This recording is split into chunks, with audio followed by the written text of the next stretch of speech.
Hey guys, it's Miss Tran, and today we will be reading No Dogs Allowed. It's a realistic fiction book about Iris and her family, and they go on a family trip with their dog, El Accidente. So, let's get started. No Dogs Allowed.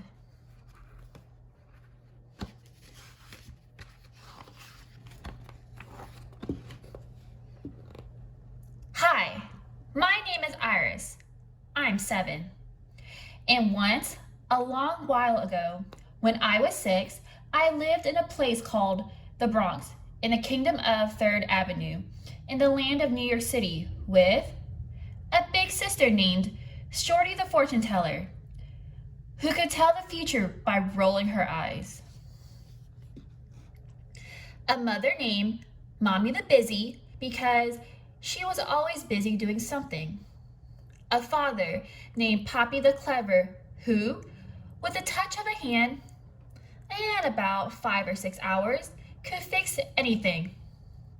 And a dog named El Accidente because he didn't do a thing.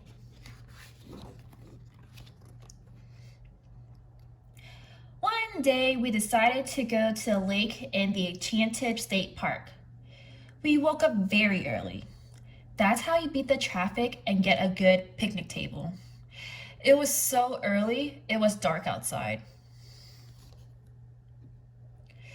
It was so early, I had extra trouble waking El Accidente because he's very good at sleeping.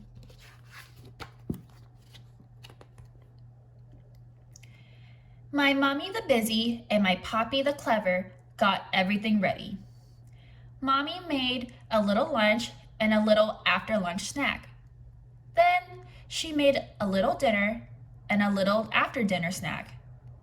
Then she made dessert and a little something for the road, in case we got hungry. My Poppy packed, saying, "Only take what you know you'll really need to go on a picnic." My big sister, Shorty the Fortune Teller, packed a few essentials. And I was packing for El Accidente when my sister yelled, rolling her eyes, "Mom! Iris can't bring that dog, can she? There'll be nothing but trouble if he comes." "There'll be nothing but trouble if he stays," said my mommy.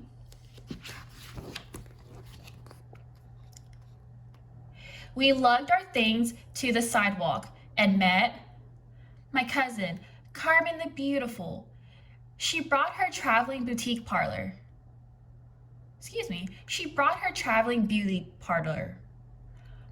My other cousin, Martha the Smart. She brought a few books.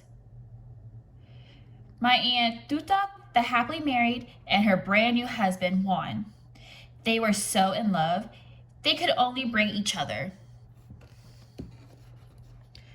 Don Joe, the grocer, who brought his deli counter.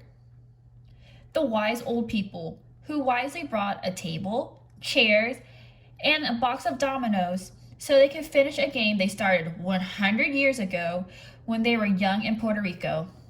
And a few neighbors from the tri-state area. They brought things too.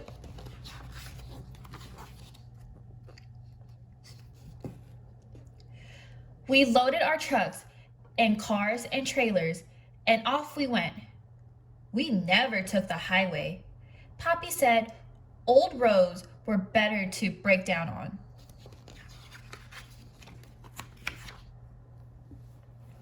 Which we did. "I knew we were going to break down," said my big sister, Shorty the Fortune Teller, rolling her eyes. "That's okay," said my mommy. "We can have a snack, and it gives me a chance to crochet a new cloth for the picnic table.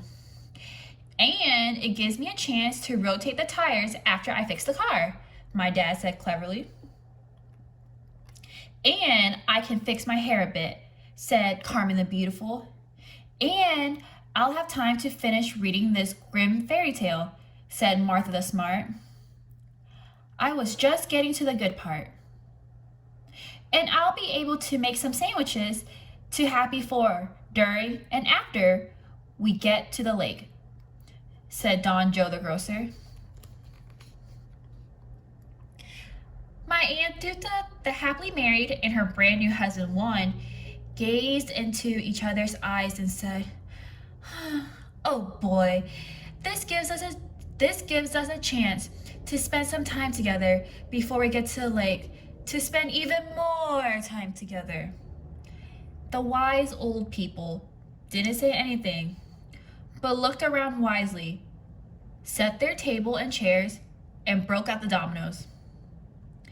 Anybody who wasn't changing a tire, looking for a car jack, or crawling under their car got busy preparing a snack for anybody who was changing a tire, looking for a car jack, or crawling under their car. Anybody left over got a chance to do whatever they wanted to do. I got a chance to play tug of war with El Exigente. He was very good at that.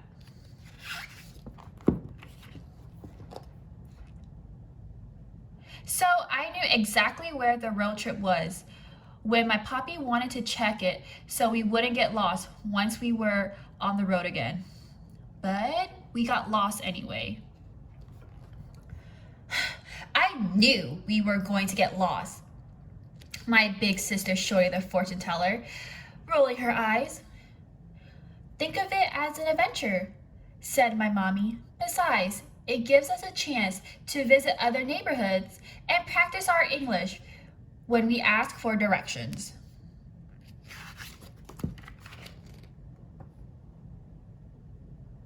One day we actually got there.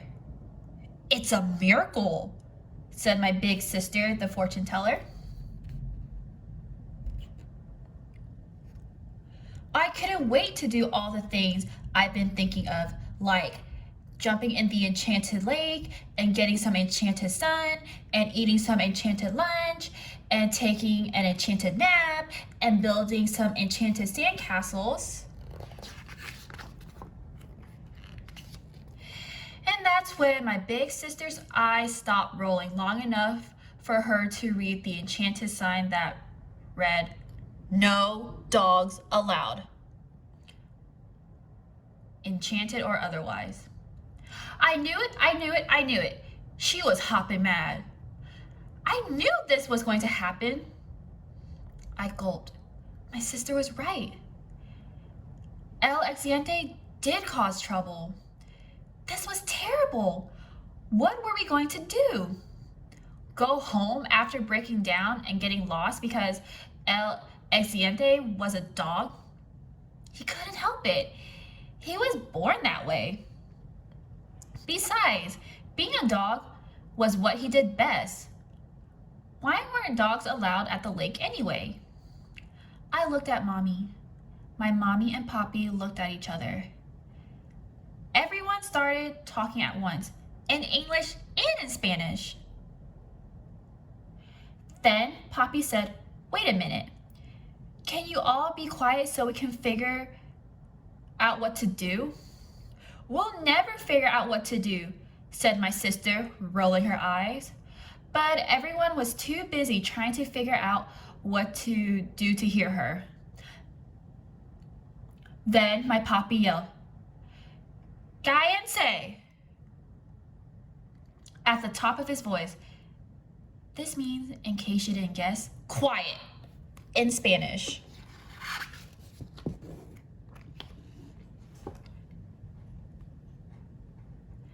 And then he thought for the longest minute of my life.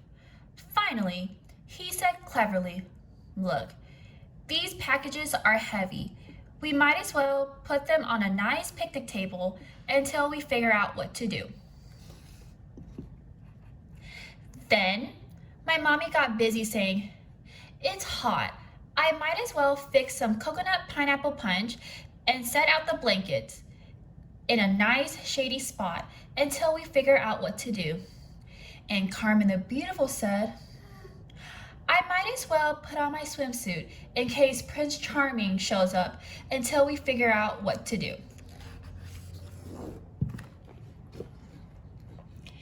And Martha the Smart said, I might as well go make some fairy tale sandcastles until we figure out what to do.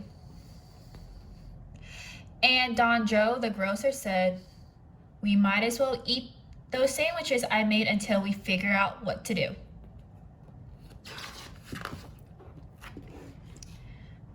My Aunt Dutha, the happily married, and her brand new husband Juan had decided to put their heads together and take a walk around the lake to try to figure out what to do. And the wise old people had already wisely sized up the situation and found the perfect tree to play dominoes until somebody else figured out what to do. Then Poppy the Clever said, we should take turns staying with El Exciente in the parking lot until we figure out what to do.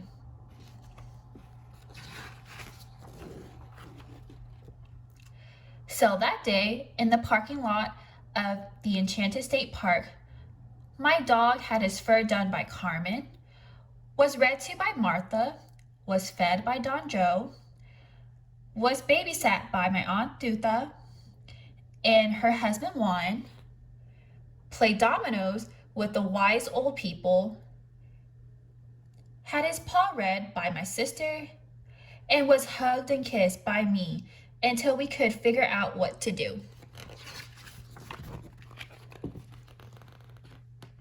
And before we knew it, it was dark. My cousin Martha the Smart couldn't read anymore. Aunt Tuta and her brand new husband Juan were anxious to go home to start becoming an old, happily married couple. Carmen the Beautiful had put rollers back in her hair, plus there was nothing left to eat. It was time to leave. And as we drove home, El Exciente and I agreed that my sister, Shorty the fortune teller, was right. Both times. El Exciente did cause trouble, and we never did figure out what to do. But it didn't matter, because we both felt tired and sleepy and happy and sandy, just like you should feel after spending the day at the Enchanted State Park. The end.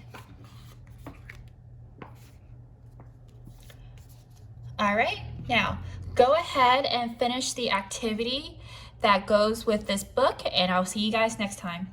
Bye, guys.